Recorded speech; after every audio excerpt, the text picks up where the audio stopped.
The reveal of Mortal Kombat 1 marks yet another reboot for the lore of Mortal Kombat, and truthfully, I've lost the thread on the story of that game at this point. They rebooted the lore with Armageddon, then again with the release of MK9 to revive the franchise, then there was some time travel shenanigans in Mortal Kombat 11, and now we're getting another full lore reboot, ironically continuing on with the Mortal Kombat 11 storyline of Liu Kang becoming a fire god. While I don't think lore being continuous really matters that much, and the devs should be free to tell the story that they want regardless of continuation, it does highlight an issue in fighting games where the lore is really all over the place in terms of importance and tends to be extremely difficult even for fans to follow. It gets even harder in Street Fighter, which has 6 numbered iterations and a bunch of other titles in between them. The lore of Street Fighter canonically goes 1, Alpha, 2, 4, 5, 3, and finally 6, which marks the first time that the latest entry in the series is actually the most recent in the story in over 20 years. How is anyone supposed to follow that? Which raises the question, does lore even matter in fighting games?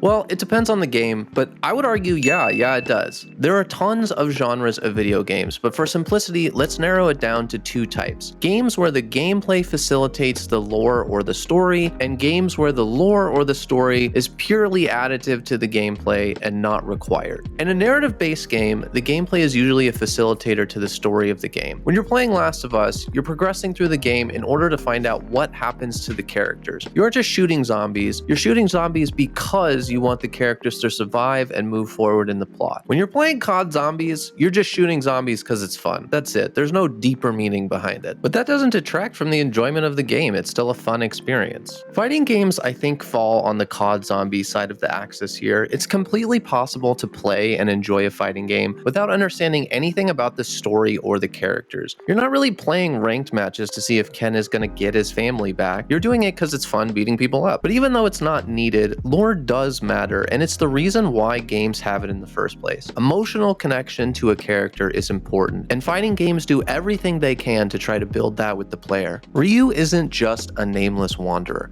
He's a world warrior who spent years fighting and honing his body, conquering his inner demons, and mastering them to come out on the other side. Every iteration of Ryu's moveset represents his current state, whether he's struggling with the Satsui no Hado or mastering his own style to perfect his master's technique with the Shin Shoryuken. It's little things like that that add enjoyment and connection to the game and character, but aren't needed to enjoy the game. It's the little characters in the background of levels that somebody can make an entire video pointing out and explaining. It's the evolution of a character's background music, appearance, and victory quotes that show you how far they've come in their own journey. Lore matters in fighting games. It's not a requirement to enjoy the game, but like many things in life, it's the little things that make you go, I understood that reference. so what Easter eggs in fighting games did you enjoy spotting? And how do you feel about fighting game lore? Let me know in the comments. Subscribe if you like the content and you want to see more. I'll catch you guys next time.